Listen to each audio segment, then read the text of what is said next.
mofinaina isan'andro atolotry ny mpitandrina rakotina valina maoly.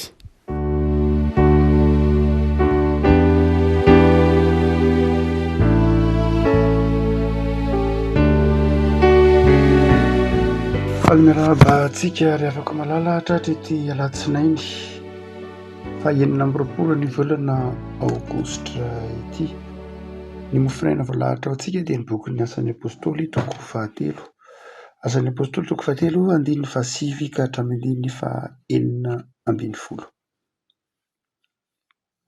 Asan'ny apôstôly toko 13 andininy fa 9 ka hatramin'ny andininy fa 40 fakitsika amin'ny anaran'i Jesosy.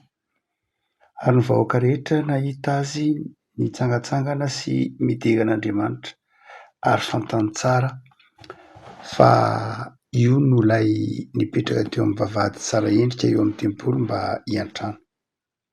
Dia gaka sady talanjona ny olona noho izay tonga tamin-dra lehilahy. Ary raha niazona ny Petera sy Jaona izy dia niara-nirohotra ny olona rehetra eo aminy sy 3 lahy teo amin'ny fialofana izay atao hoe fialofan'ny Solomona ka talanjona. Ary Petera no nahita dia namaly ny vahoaka hoe: ry lehilahy Israely, nahoana no talanjona amin'izany ianareo? Ary nahoana no mandinika anay ianareo? Toa herinay na fahamasinanay no nanaovanay azy ho afa-mandeha?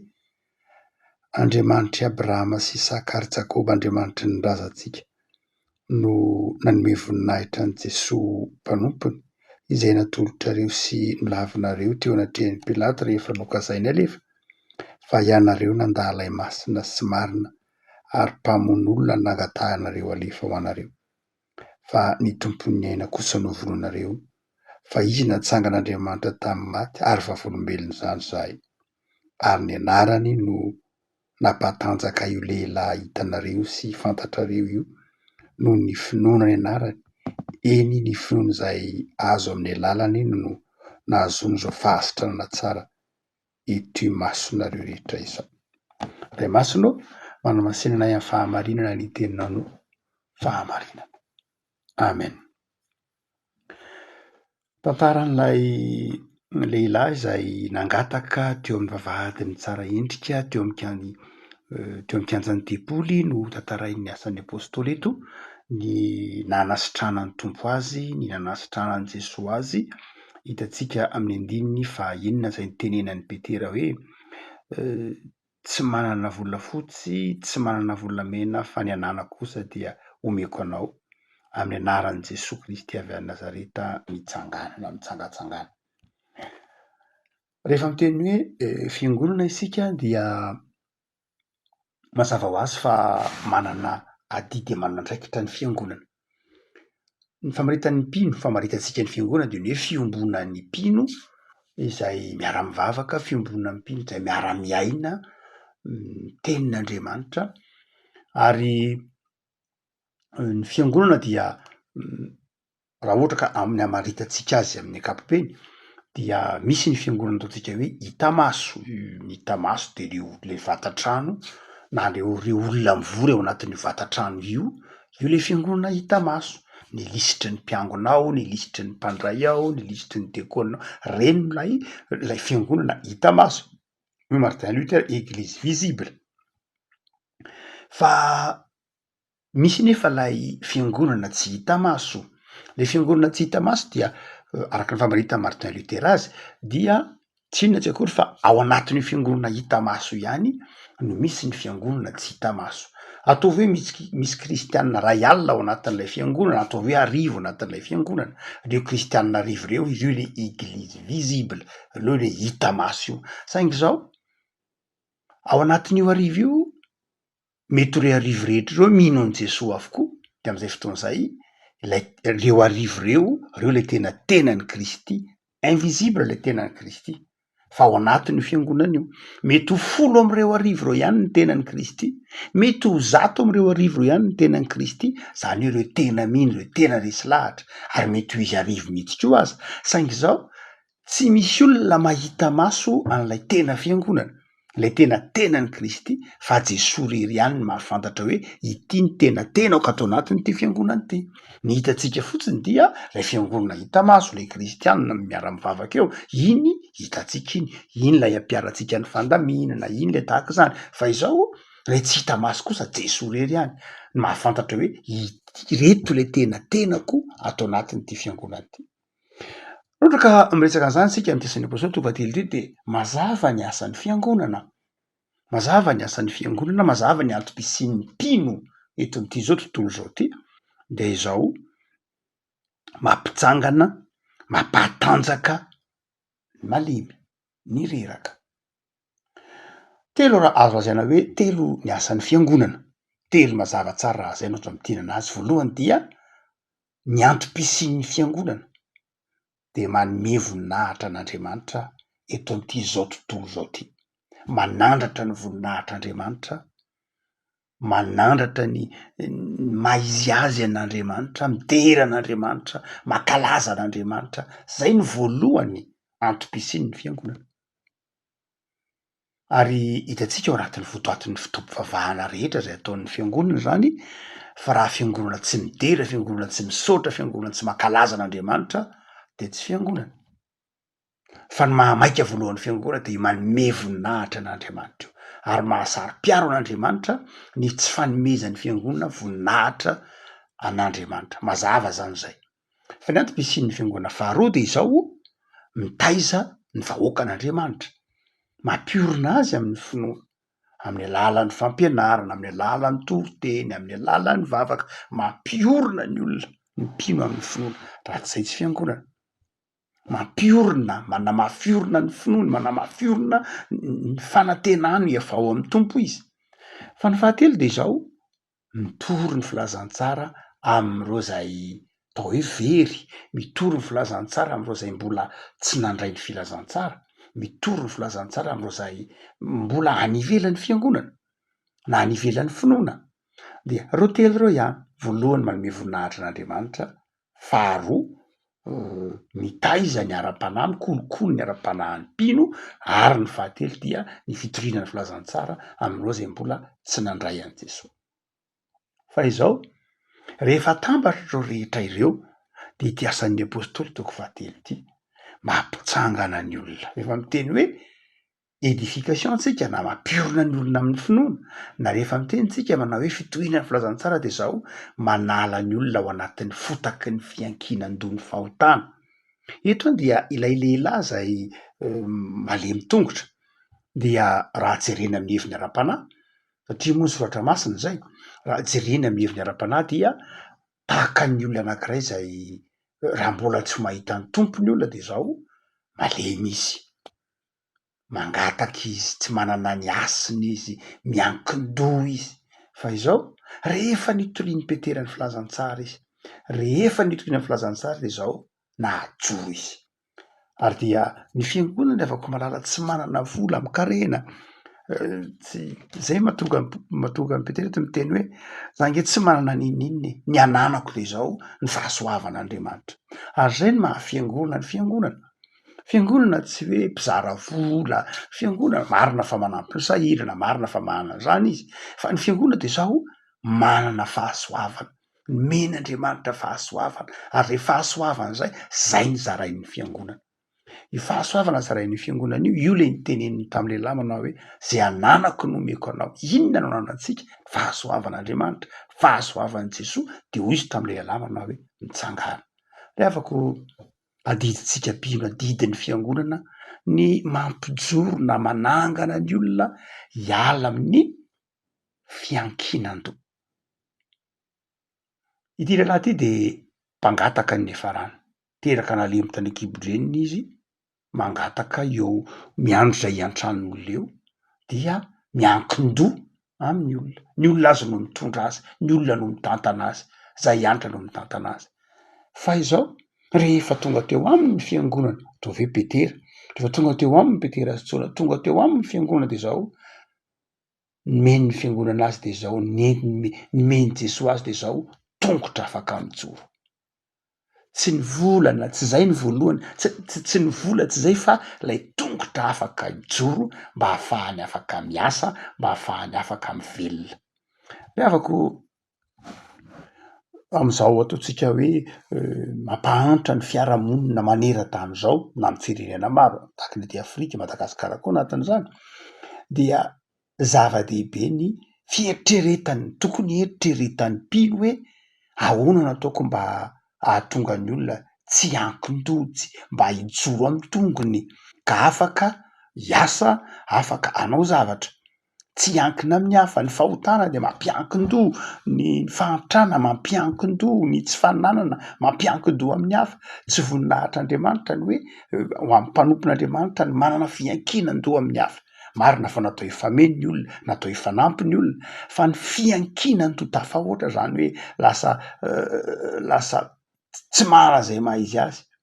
Zay tsy planin'Andriamanitra amin'ny olombelona, fa ny planin'Andriamanitra amin'ny olombelona, ny maha-endrika Andriamanitra azy de zao manana zay maha izy azy izy, manana zay ijoroany izy. Ary zany no asan'ny fiangonana. Moa tsika manao hoe ray maka teto rehefa niresaka ny hoe ny olombelona, ny olombelona dia vatana saina fanahy. Eny misy aminy manao hoe vatana sy fanahy tsy maninona, fa ny testamenta avao de hoe vatana saina fanahy ny olona.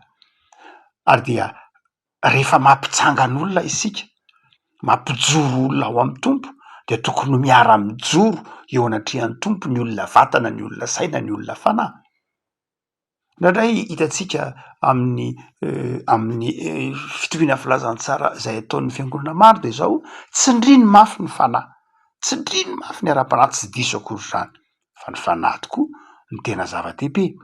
Fa izao tsy rarahiny ny saina, tsy niavina ny vatana, tsy mampaninina azy, tsy miraharaha ny vatan'ny olona, na nona le olona, na tsy miakanjo le olona, na tsy madio le olona, na tsy salama lay olona. Be de be ny fiangonana tsy mieritreritra ny vatan'ny olona, na koa tsy miraharaha ny sain'ny olona.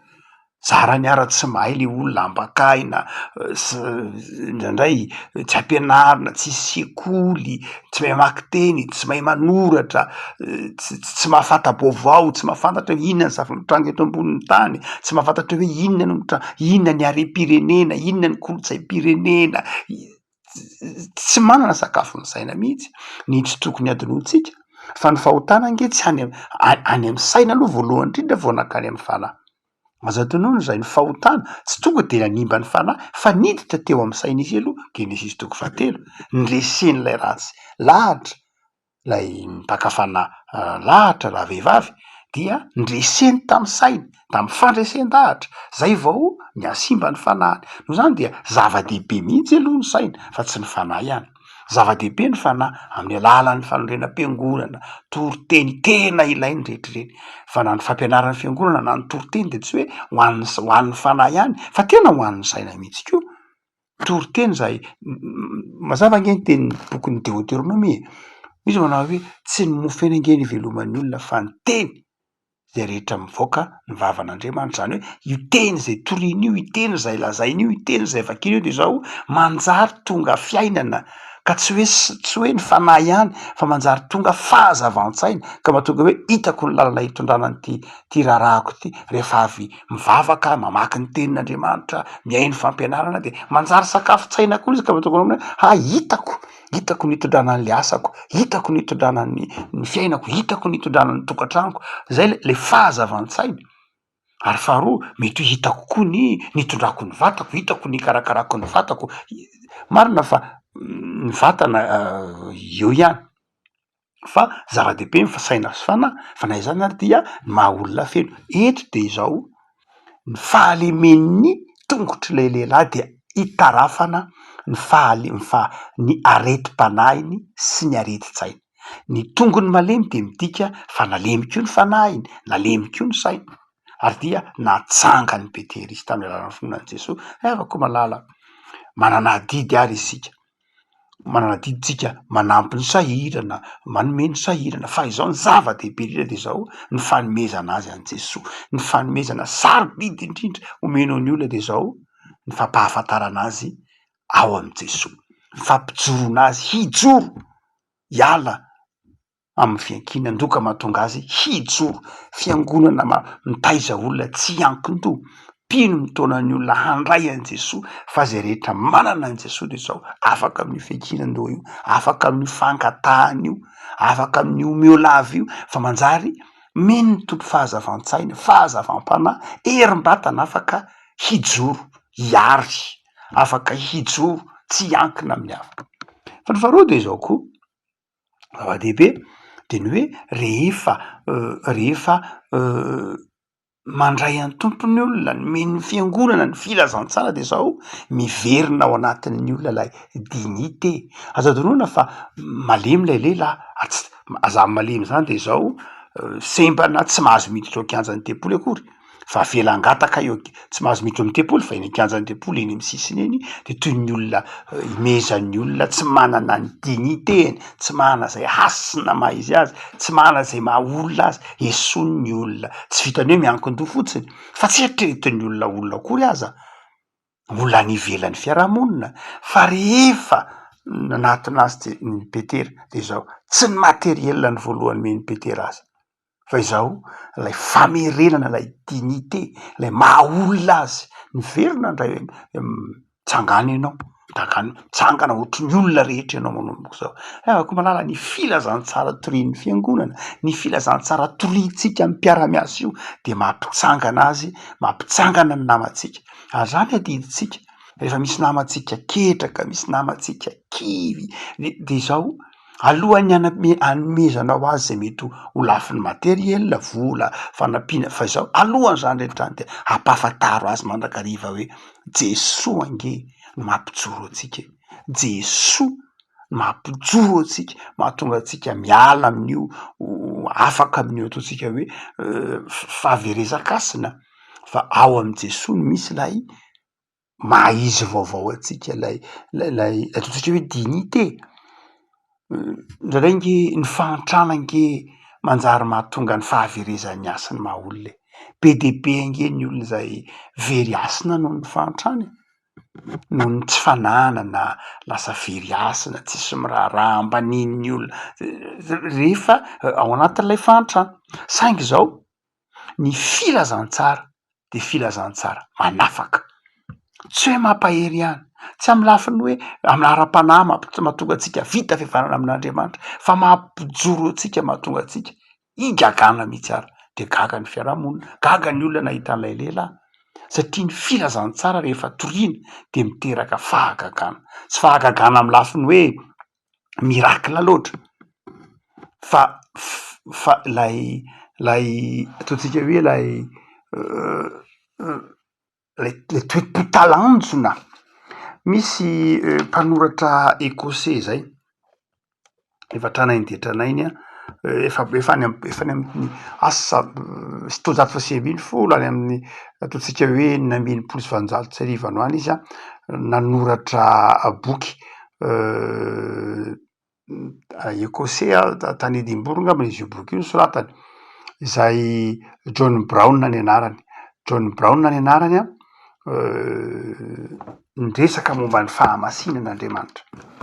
De izy manao hoe tandremo izy mieritreritra fa hoe ny fahamasinana de ny fahamasinan'Andriamanitra de zavatra tsy azontsika raisina, zavatra tsy takatritsika, zavatra ataotsika hoe mistika, satria zay nahatonga an'ireto olona reto hoy Petera manao hoe nareo ange sao heverinareo fa ny fahamasinana iny nahatonga an'izao, satria ny olona mieritreritra foana manao hoe ny fahamasinan'Andriamanitra de amy lafiny mistika, zavatra fa tsy zay hoy John Brown, marina fa boky efa tranainy be ny resahana, fa hoy John Brown manao hoe tsy zay ange le fahamasinany, ny fahamasinana marina fa zay izy, fa ny fahamasinana de zao fiezahanao hieritreritra tahaka an'Andriamanitra, mieritreritra tahaka an'Andriamanitra, ity zay zavatra tian'Andriamanitra. Ary ny soatra masina ozy de zao, soatra masina dia mampahafantatra atsika ny eritreritr'Andriamanitra sy ny safidin'Andriamanitra. Ka izao rehefa mieritreritra ozy ny zavatra eritreretin'Andriamanitra, rehefa miezaka ho tia ny zavatra tian'Andriamanitra, rehefa miezaka hanao ny zavatra tian'Andriamanitra atao de zao mandeha amin'ny fahamasinana. Ny fahamasinana zany de tsy zavatra teoria fa ny fahamasinana zavatra iainana isan'andro, ny fiezahantsika miaina ao anatin'ny fahamasinan'Andriamanitra rehefa mihevitra tahaka an'Andriamanitra. Olo hoe mihevitra tahaka an'Andriamanitra, ataovy hoe misy olona mahantra sahirana miankin-doha mangataka isan'andro de ahoana ny hevitr'Andriamanitra momba ny olona io? Raha metra-panontany amin'Andriamanitra izy zao sitraponao Andriamanitra, planin'Andriamanitra ve nahita ny olona io mahantra lava mandady amin'ny tany eo? Tsy zay ny planin'Andriamanitra. Ny dikan'ny fahantranana teo amin'ny teny Hebreo fisaka. De planin'Andriamanitra ve natonga ny ho fisaka andady amin'ny tany eo? Tsy zay. Fa ny planin'Andriamanitra de ny hijoroany. Zay le hoe mieritreritra tahaka an'Andriamanitra hoe John Brown. Zay tian'Andriamanitra, zany no antsoiny hoe mandeha amin'ny fahamasinana. Manao zay zavatra tian'Andriamanitra atao, manohy ny asan'Andriamanitra. De afaka tsika manao hoe ny zavatra faharoa lehibe zay asan'ny mpino rehefa torino filazantsara zao mamerina indray lay dignité, lay maha izy azy, lay hasiny maha olona vohitsakitsaka. Zany tokony asan'ny fiangonana. Tsy tokony ho angina ny fiangonana ao anatin'ny ny filazantsara de manery ny fiangonana hamerina zay maha izy azy ny olona.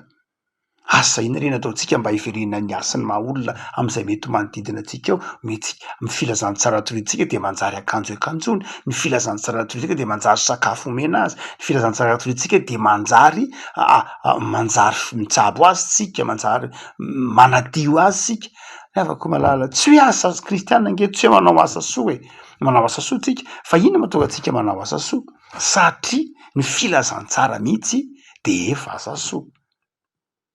Afaka malala ny fahatelo farany zay aseho ny andininy ity, hoe inona koa moa no rehefa nitorina filazantsara gaga ny olona, tsy hoe mamerina ihany lay mampijoro, tsy hoe mahatonga lay dignité, fa ny fahatelo de zao, ny filazantsara torino de zao manjary mahatonga ny olona manome voninahitra an'Andriamanitra, mahatonga ny olona talanjona amin'ny fahalebiazan'Andriamanitra, talanjona amin'ny fahalebiazan'Andriamanitra. Lehibe ny Andriamanitra tsika, tsy hoe masina ihany izy fa lehibe izy tsy haitohaina izy.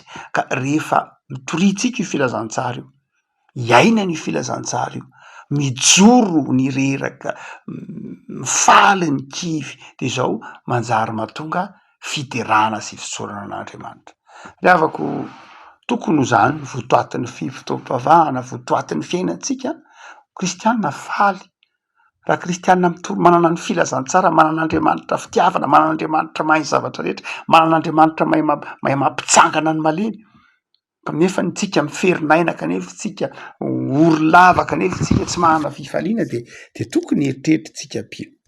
De afaka malala vao manomboka herinandro tsika de eto ny soratra masina nomen'ny tompontsika de zao: ny Jesoatsika mampijoro atsika, ny Jesoatsika tsy mampitanondrika atsika, ny Jesoatsika tsy mampandady atsika, Jesoatsika tsy mamparesy atsika, fa ny Jesoatsika mamerina atsika hanana ny dignité maha olona atsika, hiverenana an'ilay endrik'Andriamanitra. Olona ny Jesoatsika mitaona atsika hijoro amin'ny tongotra mba hiasa, hijoro amin'ny tongotra mba ho mpanome fa tsy ho mpandray fotsiny. Jesoatsika mitaona atsika ho salama, manome atsika fahasalamana sy heri-tanjaka mba hahatonga atsika ho mpizara fa tsy ho mpandray fotsiny.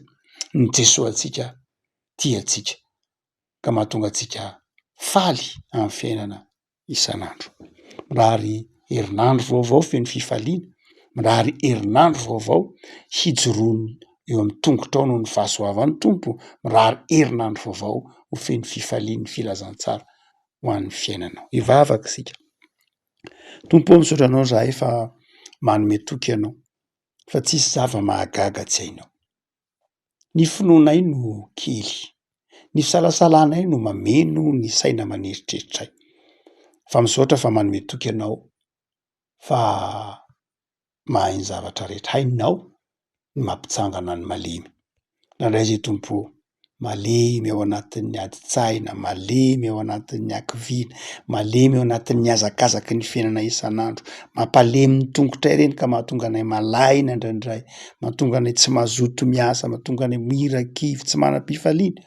Misaotra tompo fa mampijoro anay ianao, manangana anay ianao ary manaisitra anay tsy ankin-doha na amin'inona na amin'inona fa hijoro ho fiasana eo am-pelantananao. Vaovao ny herinandro Tompo, dia mametraka ty herinandro vaovao teo am-pelantananao zahay. Da ino herinandronay? Herinandro feno fifaliana, herinandro feno fanantenana, herinandro ray ahatalanjona izay manodidina anay satria manana anao zay. Dia hamarino Tompo fa momba anay mandrakariva ianao ary dia mety hanapaka ao am-ponay. Misaotra Jesoa. Amen.